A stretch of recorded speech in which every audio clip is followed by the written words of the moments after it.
mga B. Try natin to. Lucky me. Gagawin natin pansit canton lang.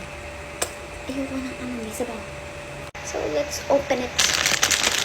At tatry natin maging ano to. Pansit canton. Ayan. Kasi pares naman silang may spices, diba? So, why not? Coconut, diba? Mali mo, masarap. So, yan. Try natin. Ayan. Nakapagpainit na kasi ako. Tapos, akala ko kasi yung nakalagay dun sa amin is, ano, pansit canton. Lucky me pala. So, ito na. Simulan na natin. Sayang yung gusto. So, try natin. Lagyan na lang natin ng, ano, ng mantika. Tapos toyo. Same lang naman yun. Spices pa rin naman yun. Di ba parang same lang naman sila. So, yain mo na. May additional toppings naman. Di ba?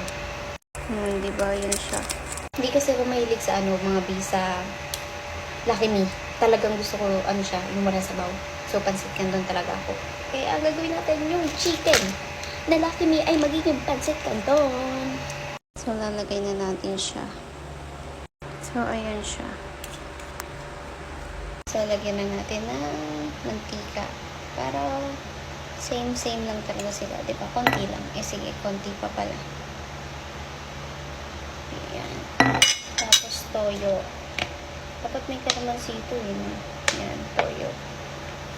Dapat konti pa. Ayan. Ayan na siya.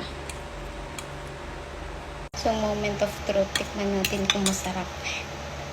Tikman natin.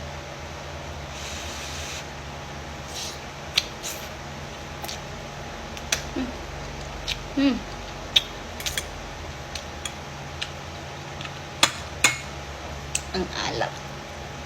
Asukal ba?